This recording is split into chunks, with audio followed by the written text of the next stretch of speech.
Sebut-sebutlah, ingatlah kebaikan-kebaikan orang-orang matimu. Maka sebetulnya kita nggak boleh membahas kejelekan orang yang sudah mati. Kanjeng Nabi melakukan setiap tahun, mendoakan kepada para syuhada yang dimakamkan di Uhud. Orang datang ke hall itu kadang-kadang nggak diundang pun tetap datang.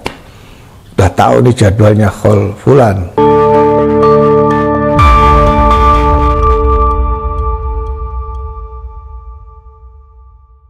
Assalamualaikum warahmatullahi wabarakatuh. Alhamdulillah, salatu wassalamu ala rasulillah Sayyidina wa maulana Muhammad ibn Abdillah wa alihi wa ashabihi wa man walah ila yaumil qiyamah amma ba'd. Saudara-saudara, hari ini kita akan membahas tentang sebuah amal baik, sebuah kebajikan yang sering dilakukan oleh umat Islam, khususnya yang mengikuti akidah Ahlussunnah wal Jamaah, yaitu memperingati kematian seseorang ketika sudah mencapai 1 tahun, yang disebut dengan haul. Haul itu artinya secara harfiah setahun. Mengapa? Pertanyaannya adalah, mengapa dan apa perlunya kita mengadakan haul? Yang kedua, apa dalilnya? Yang ketiga, apa benar kalau kita menyelenggarakan haul nanti tidak akan mendapatkan air minum dari telaga Kanjeng Nabi? Lalu yang terakhir, kenapa kita memperingati kelahiran Nabi, tetapi kalau selain Nabi kita memperingati kematiannya? Ya, satu, kenapa kita memperingati kematian seseorang bukan memperingati kelahiran atau tanggal lahir seseorang? Tidak sebagaimana kalau Kanjeng Nabi.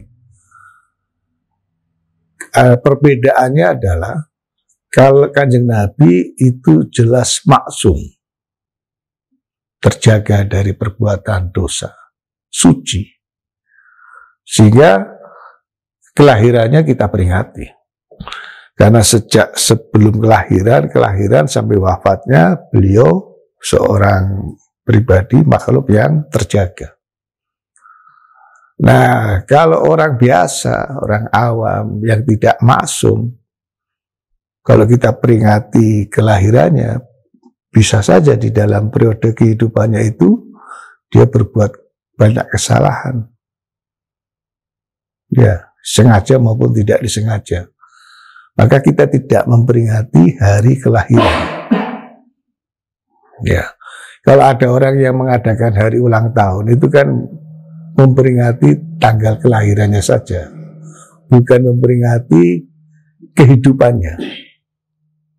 Ya, nah, satu, kita memperingati orang lain selain Kanjeng Nabi kematiannya karena satu, memenuhi anjuran Kanjeng Nabi yang memerintahkan kepada kita. Beliau bersabda, "Udhkuru mahasina mautakum." Sebut-sebutlah, ingatlah kebaikan-kebaikan orang-orang matimu. Di dalam acara haul, orang-orang tertentu yang kita peringati kematiannya, itu akan selalu diceritakan tentang kebaikan-kebaikan yang pernah dilakukan selama hidup. Dan itu menjadi, kenapa Nabi memerintahkan itu? Satu, untuk kepentingan orang mati yang dihauli, yang disebut kebaikannya. Yang kedua, itu menjadi pelajaran bagi yang masih hidup. Udhkuru mahasina mautakum. Maka sebetulnya kita nggak boleh membahas kejelekan orang yang sudah mati, meskipun itu orang jelek. Ya, mudah-mudahan diampuni dosanya yang jelek itu. Tetapi kalau itu orang baik, kita harus sebut, kita harus ceritakan, kita harus sampaikan, kita harus narasikan agar supaya bisa menjadi ibrah, kedua, pelajaran, contoh. Ya. Nah, apakah Nabi melakukan peringatan haul? Ya, kalau peringatannya seperti yang kita lakukan sekarang, ada MC-nya, ada undangan, ada mubalighnya, kan nggak ada, nggak pernah. Ya, lalu sewa terata, kursi, sound system. Ya. Tetapi substansi mengingat kematian seseorang ketika mencapai usia setahun, dan itu berulang di tahun berikutnya, itu dilakukan oleh Kanjeng Nabi Muhammad SAW. Juga dilakukan oleh para sahabat utamanya, mulai dari Sayyidina Abu Bakar Siddiq, Sayyidina Umar bin Khattab, bahkan dilakukan juga oleh putri beliau, Sayyidah Fatimah Zahra radhiyallahu anhum. Bagaimana Nabi melakukan itu? Nabi melakukan setiap tahun di dalam hadis yang diriwayatkan oleh Imam Al-Baihaqi dari Al-Waqidi, disebutkan di dalam kitab Syu'abul Iman, Kanjeng Nabi itu setiap tahun berkunjung ke makam Uhud, syuhada perang Uhud, karena di situ ada Sayyid Hamzah yang mencetaman Nabi, yang usianya nggak selisih jauh dengan Kanjeng Nabi. Perang Uhud ini perang yang tragis, karena umat Islam mengalami kekalahan di dalam pertempurannya, meskipun di dalam peperangannya menang akhirnya, tapi sempat mengalami kemunduran di dalam pertempuran itu. Dan di situ Sayyidus Syuhada, penghulu, tuan dari orang-orang syahid, yaitu Sayyidina Hamzah, wafat. Hamzah bin Abdul Muttalib wafat. Ya,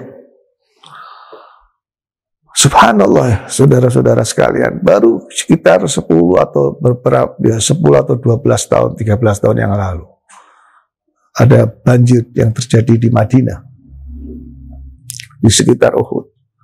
Di Uhud itu ada 70 sahabat yang menjadi syahid. Jarak dari Masjid Nabawi itu kurang lebih hanya sekitar 7 kilo. Dekat sekali. Nah, akibat dari banjir dan itu longsor, kemudian jasad para syuhada itu keluar nampak. Lalu oleh pemerintah dimakamkan kembali. Tidak ada yang diketahui nama-nama mereka. Tapi yang jelas jasad mereka sepenuhnya utuh. Dan darah itu tidak kering, tapi masih basah. Cerita dari salah seorang ulama yang diminta untuk ikut menguburkan kembali, yang bisa dititeni di bahasa Jawa, bahasa Indonesia ini apa? Dipertiteninya itu Sayyid Hamzah dan satu orang sahabat lagi, saya lupa namanya. Kenapa? Karena luka yang diakibatkan, beliau kan ditombak dari oleh Wasi, ditombak oleh Wasi, perintah dari Hindun. Hindun ini sebetulnya ya masih kerabat Kanjeng Nabi, ketemunya di Said Abdul Manaf, tombak dari belakang, lalu oleh Hindun yang menyuruh Wasi ini seorang budak Habasyi, belah perutnya, makan hatinya. Nah, subhanallah, para yang ditugasi untuk mengubur kembali itu bisa mengidentifikasi ini Sayyidus Syuhada Hamzah radhiyallahu anhu, karena bekas lukanya itu dan darah masih segar, maka mungkin kembali. Satu orang lagi sahabat, yang lainnya tidak diketahui namanya, tapi kemudian dimakamkan kembali.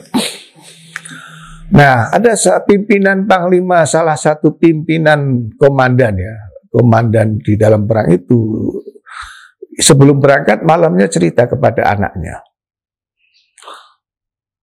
kayaknya aku besok akan menjadi syahid yang pertama.